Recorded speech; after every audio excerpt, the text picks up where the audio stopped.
Forgiveness is a miraculous blessing. If you can forgive, who knows what kind of things can happen for you in your life. Then Joseph came and told Pharaoh and said, my father and my brethren and their flocks and their herds and all that they have are come out of the land of Canaan.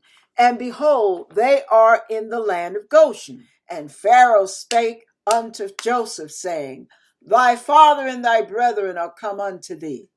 The land of Egypt is before thee. In the best of the land make thy father and brethren to dwell. In the land of Goshen let them dwell. And if thou knowest any men of activity among them, then make them rulers over my cattle. And Joseph placed his father and his brethren, and gave them a possession in the land of Egypt, in the best of the land, in the land of Ramesses, as Pharaoh had commanded. And Joseph nourished his father and his brethren and all his father's household with bread according to their families. And there was no bread in all the land, for the famine was very sore, so that the land of Egypt and all the land of Canaan fainted by reason of the famine. Listen. No matter how hard things get, no matter how dark things get, don't you know God knows how to supply for you? Don't you know God knows how to prepare you? Don't you know God knows how to position you?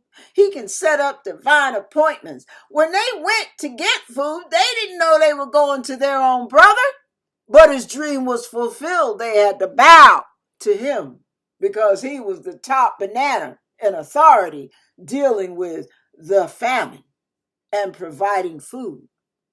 See what I mean? God knows what he's doing. Whatever they did to work against him, God used him, the one they worked against, to bless them, protect them, provide for them, feed them. Better learn to reconcile your differences. You never know who's going to be the one God uses. All right, moving right along. Yes, they apologized to him. Yes, they repented with tears, bitter tears. And he forgave them with bitter tears after he messed with their minds umpteen times. All right, now, verse 14. And Joseph gathered up all the money that was found in the land of Egypt and in the land of Canaan for the corn which they bought. And Joseph brought the money into Pharaoh's house. And when money failed in the land of Egypt and in the land of Canaan, and who knows if our money's going to fail, all the Egyptians came unto Joseph and said, give us bread, for why should we die in thy presence? For the money faileth. And Joseph said, give your cattle, and I will give you for your cattle if money fail. Now, I'm not going to read any further here because the bottom line is that his family lived fat off the land in the middle of a famine, a bitter famine. Isn't that something? They lived fat off the land. What was the common denominator for their condition compared to everyone else? G-O-D. God. See, some of you want to get out there and you want to gamble, you want to play this, you want to play the numbers, you want to play the lotto, you want to try all these little business schemes and all these little clever little ways to get your little bucks in your pocket, and you think you're going to get over on the stock exchange and all these different things. But you know what, baby, when the nitty-gritty hits the fan, your total supply comes from God. God and God alone. Remember that. He's the one on the throne, y'all. Not the government, not Uncle Sam, not president, not governor, not mayor, not Congress. God is on the throne. And if you're in the secret place of the Most High, abiding under the shadow of the Almighty, you're covered. Your needs are met. But my question to you is, who are you reaching out for to meet your needs? Who are you crying out to? As the little chicks in the nest, they're calling on mama to feed them. That's the way we should be calling on God. You see, God is able to do exceedingly, abundantly, above all that we can ask or think, according to the power that works within us. And when God gets through getting us through the dirt, through the hurts, through the tears, through the painful years, guess what? When it's time for promotion, we're going to be grinning from ear to ear. You talking about the Cheshire Cat grin? Oh, he ain't got nothing on the joy we're going to feel. We can be right in the middle of a famine, right in the middle of a crisis, right in the middle of an economical blast. I mean, a total crash. We can be in the middle of hell itself on earth.